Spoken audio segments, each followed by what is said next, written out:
Hello, and welcome back to Unique Coins Value.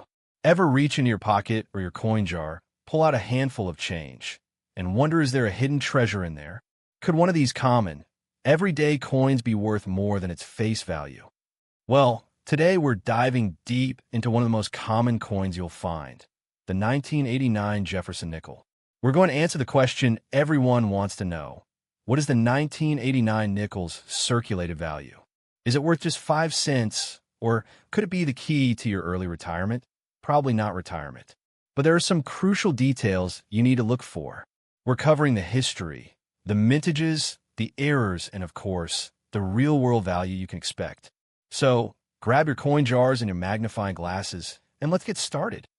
The screen splits.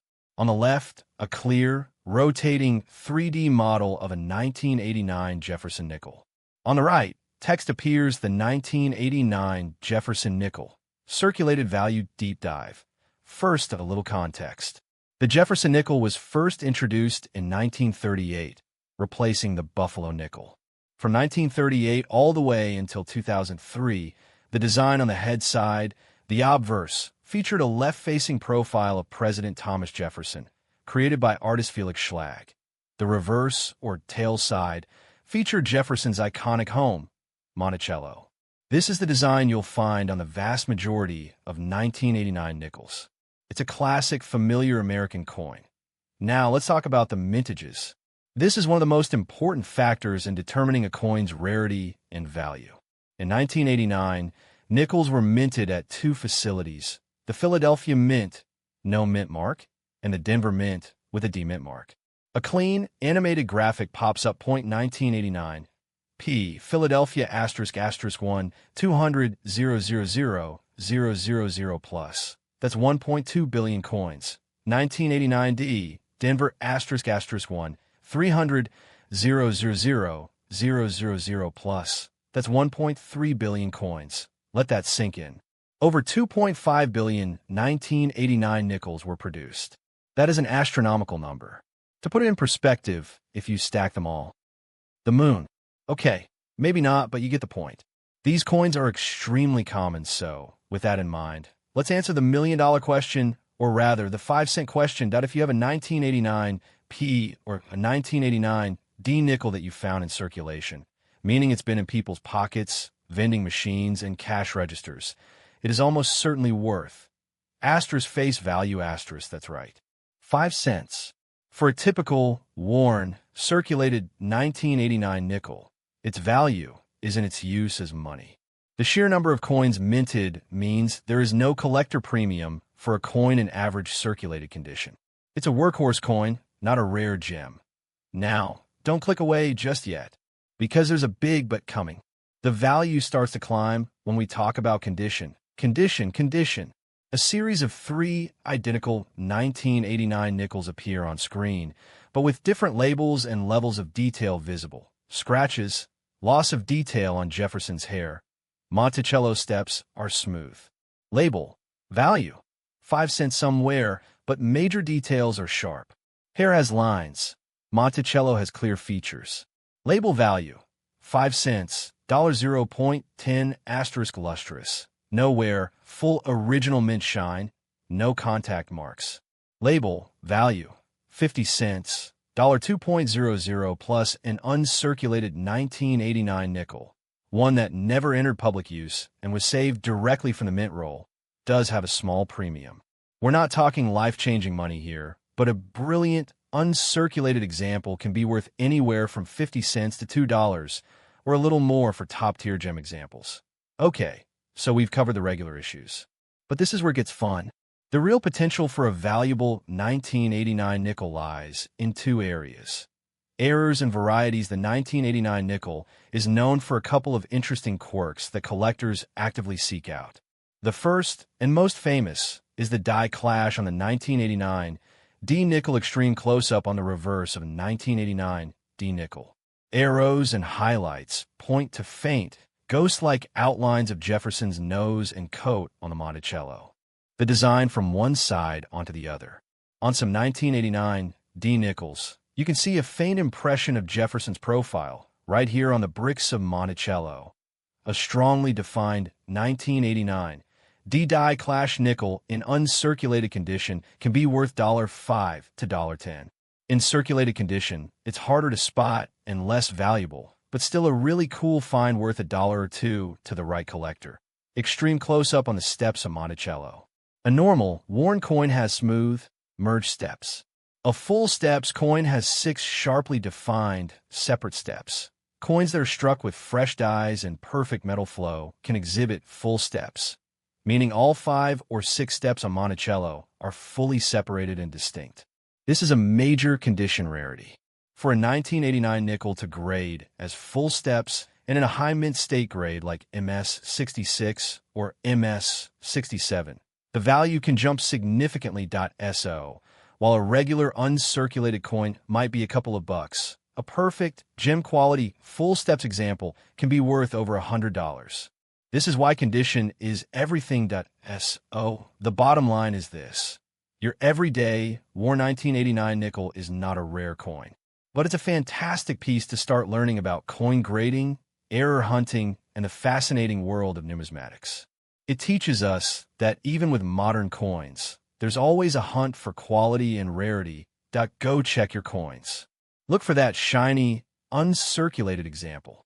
Look for the D mint mark and see if you can spot that ghostly Jefferson on the reverse. And most importantly, have fun with the hobby. The 1981 Jefferson nickel. Now, the Jefferson nickel series began way back in 1938, replacing the Buffalo nickel. For decades, the design by Felix Schlag featured a left-facing portrait of Thomas Jefferson on the obverse and his beautiful Virginia home, Monticello, on the reverse. It's a design that became so familiar, it's almost background noise in our currency. But in 1981, the U.S. Mint was in full swing, producing coins for a booming economy. The Philadelphia, Denver, and San Francisco mints were all striking nickels that year. So, on the surface, it seems like there shouldn't be anything special about it. But as always in coin collecting, the devil is in the details. The very first thing you need to do when you find a 1981 nickel is to check the mint mark. The mint mark tells you where it was made, and that is the single most important factor in its value. Look at the reverse of the coin on the right side of Monticello. You'll see one of 3 things this means it was made at the Philadelphia Mint. This is the most common version. This is from the Denver Mint. Also very, very common. Now, this is where things get interesting. The S stand for the San Francisco Mint. In 1981, San Francisco wasn't making coins for circulation. They were exclusively making coins for collectors. Proof coins, 1981. P. No mint mark. Asterisk mintage. 657,504,000. Yes, that's 657 million. 1981 D. D mint mark. Mintage. 364,801,843. 364 million. 1981 S mint mark. Proof asterisk mintage. 4,063,083. Look at those numbers. The Philadelphia Mint struck over 500 million nickels that year. The Denver Mint struck over 360 million. These are astronomical numbers. This immediately tells us that finding a circulated 1981 P or 1981 to the moment of truth. What is your average everyday spin tit sly fin someone's pocket 1981 nickel actually worth? I know, not the exciting treasure hunt you were hoping for. But it's the truth. If your nickel is worn, with loss of detail on Jefferson's hair or the steps of Monticello, its value is purely face value. It's a common coin from a common year. These are what we call filler coins in a collection, the kind you use to complete a date set until you can find a better one. But wait, don't click away, because value in coin collecting is a spectrum. Let's talk about grades. If you had a 1981 P or a 1981 D nickel that is in uncirculated condition, meaning it never entered public circulation, it has its original luster, no bag marks or scratches. Then you have something a little more interesting. An uncirculated 1981 P or D nickel might be worth asterisk 25 to 50 cents. Asterisk maybe even $1 if it's a particularly beautiful example. What we call a full steps coin, which we'll discuss in a minute. So, while it's not life-changing money, it's a 5x2. 20x return on your initial 5-cent investment. The key takeaway here is that for the regular circulation strikes, you need them in absolutely pristine condition for them to have any numismatic premium over face value. Now, let's talk about the coins that do carry a significant premium. First, the 1981 S-proof nickel-proof coins are struck multiple times with specially polished dies on polished planchets. The result is this stunning mirror-like background with a frosted, matte-looking image. They're works of art. If you have a 1981 S-nickel, it likely came from a U.S. mint-proof set. Value? A standard 1981 S-proof nickel in its original packaging is worth about $2 to $4. It's a very affordable and beautiful way to own a piece of mint history. But if it's been taken out of the set and handled, the value drops significantly. Now, for the true prize of the 1981 nickel series, the full steps designation. Look at it. The year is 2002. The U.S. Mint is in the middle of a huge, multi-year series celebrating the westward journey of Lewis and Clark. But for this year, they stuck with the classic Felix Schlag design on the obverse. That's the front with Jefferson's portrait and his famous Monticello home on the reverse. This coin is made of the same composition it's been since World War II, a 75% copper, 25% nickel blend. That's where the nickel name really comes from. It's a solid, durable coin. But because the mint produced billions of these, finding one in circulation is about as easy as finding a pebble on a beach. The first thing any collector looks for is the mint mark. This tells us which of the U.S. mints produced the coin. For 2002, there were 3 possibilities. 2002D, Denver Mint ** mintage, 691,200,000. 2002 S, San Francisco Mint ** mintage, 3,210,000. Proof only. Now, look at those numbers. The Philadelphia and Denver mints pumped out over 500 million coins each. These are the workhorses you find in everyday change. The S Mint mark from San Francisco is a different beast entirely. These were only sold in proof sets to collectors. They have a mirror-like finish and sharper details. You will almost never find an S Mint nickel in circulation unless someone broke open a set and spin it, which does happen. So, right off the bat, if you find a 2002 S in your change, that's a keeper. But for the regular P and D coins, the massive mintage means that in a typical worn, circulated condition, they are worth exactly face value. 5 cents. Okay, don't tune out yet. This is the most important concept for modern circulated coins. Grade is everything. While a worn 2002 P is worth 5 cents, a perfectly preserved 2002 P or D is a different story. For a common coin like this, we need to find examples that look like they just left the mint. We're talking about uncirculated AU or the Holy Grail mint state MS coins that were never spent. These are the coins that, on a sharply struck coin, you can see all 5 or 6 steps clearly. A nickel with full steps, FS, commands a significant premium. Now, remember the 2002 S proof? Since it wasn't made for circulation, its value is different. A circulated 2002 S proof is a damaged coin, but might still fetch $1 to $2. A perfect, unimpaired proof in its original case is worth about $3 to $5. So, your mission, should you choose to accept it, is to start checking those nickels.